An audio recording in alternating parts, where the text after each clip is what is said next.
Y claro, frente al drama de la guerra y a la situación que se vive en Ucrania, la pregunta es cómo nos va a impactar esto en términos económicos.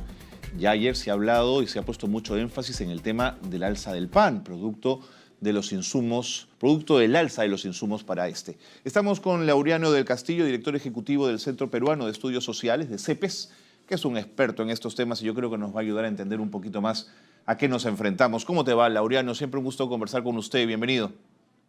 Muchas gracias, Carlos, y buenos días con usted y con todos. Igualmente un gusto estar en su programa. Laureano, en esta coyuntura global hay riesgos muy altos para la agricultura y la seguridad alimentaria en nuestro país. ¿Decir esto es una exageración o es real? Es absolutamente real y en realidad los efectos tienen que ver con el reconocimiento de que buena parte de los países importamos trigo, en el caso del Perú, y no de ahora, sino de hace muchos años, alrededor del 99% del trigo que consumimos en el Perú es importado. Y los principales productores son justamente Ucrania, importadores o exportadores en nuestro caso, son Ucrania y Rusia. Entonces, el pan sabemos que es un producto de primera necesidad, pero no solo eso, la afectación puede incidir sobre otros productos y otros procesos. Hacia ahí quería ir, Laureano, pero para salir y abordar un poco el tema del trigo, la pregunta es, ¿cómo es posible que el 99% del trigo que usamos venga de fuera? ¿Por qué no hemos sabido ampliar nuestra matriz productiva agraria y tener otras posibilidades frente al trigo?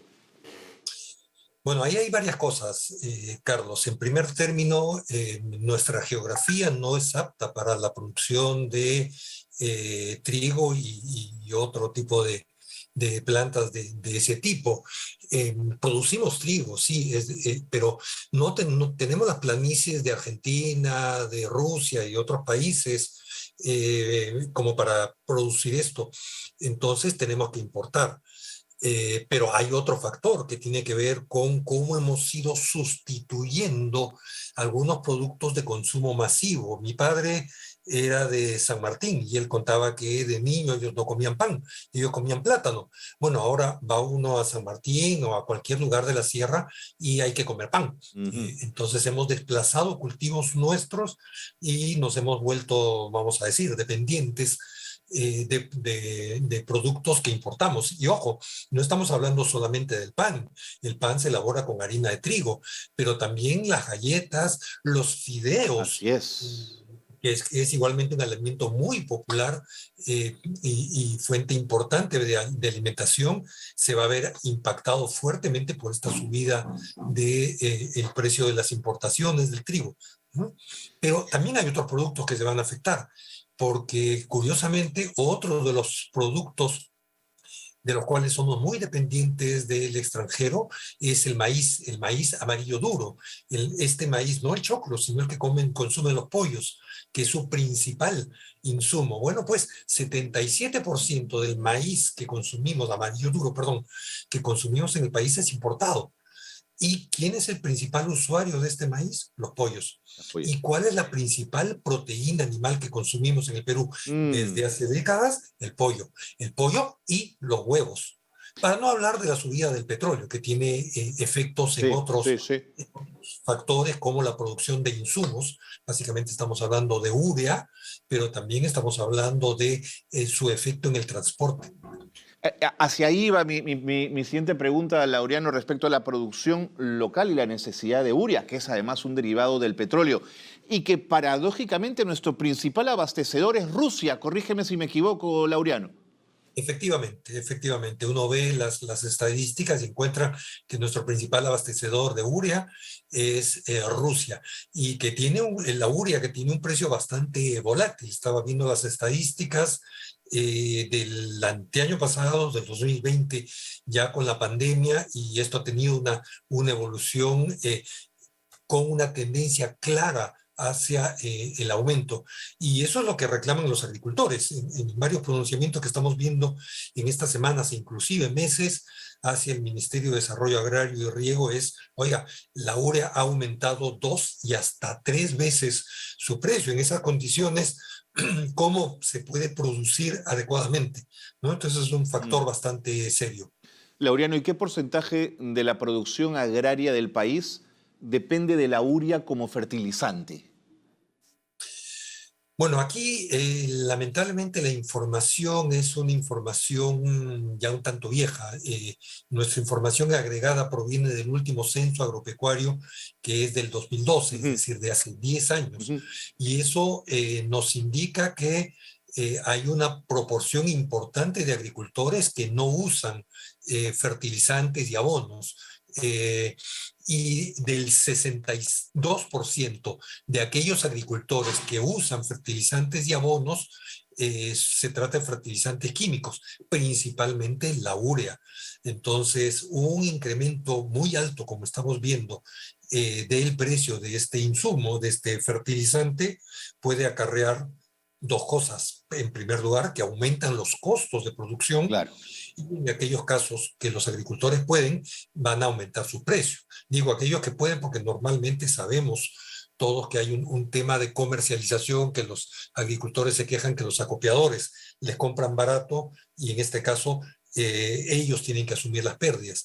El otro efecto es la descapitalización. mm, Agricultores que por no perder, digamos, su mercado, su relación con el intermediario, van a comprar a altos costos sacrificando su propia economía. Eso tiene un límite.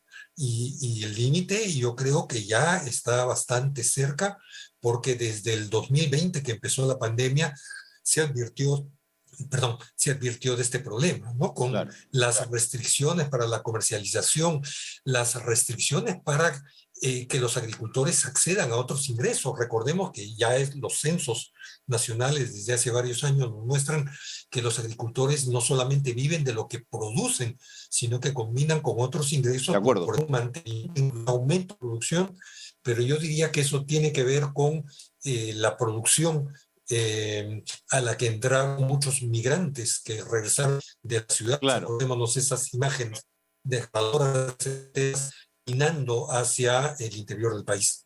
Ahora, Laureano, si los costos de producción suben, no solo van a subir en nuestro país, significa que lo harán en todo el mundo. Entonces, eso significa que ciertos bienes agrícolas también van a subir de precio, Laureano.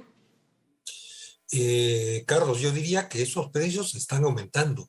Ya la FAO en informes desde el pasado advertía de este incremento en los precios de los alimentos, que no es nuevo, ¿no? Mm, Lo hemos tenido en años anteriores que motivaron algunas crisis, pero ahora esta coyuntura de todavía las restricciones que impone la pandemia en todo el mundo, pero esta otra de la tensión, el conflicto en Ucrania y las sanciones que se han anunciado se va a imponer a Rusia, implican un agravamiento de esta tendencia creciente en el precio de alimentos. Y repito, hay muchos alimentos, no, ya no solamente hablamos del trigo, hay que hablar de cosas como la soya, claro, por claro. ejemplo, y lácteos que seguimos importando en alta proporción, que al aumentar de precio en el extranjero, automáticamente aumentan de precio aquí. Para no hablar del aumento del dólar, que puede ser una segunda variable. De acuerdo, de acuerdo. Ahora, Laureano, permíteme abordar otra preocupación, que es el de la agroexportación. ¿Mm? Paltas, mangos, arándanos. Con el problema de los fletes internacionales, las cadenas de frío que seguramente se encarecerán, ¿tú dirías que es un sector que puede verse profundamente impactado por esta crisis?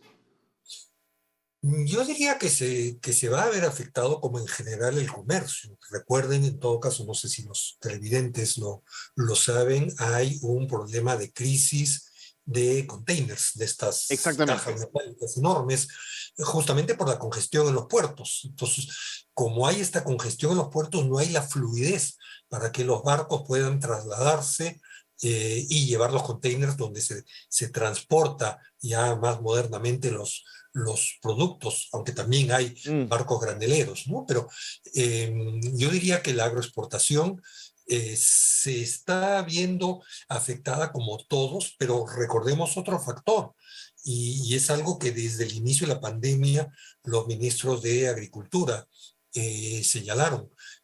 recuerdo con claridad, mientras había preocupación por la afectación de la pandemia en la producción agraria, los ministros salían a decir, no, al contrario, la agricultura ha crecido, pero se referían básicamente a la agroexportación, Claro. por mejores precios y mayor demanda de productos sanos y de calidad.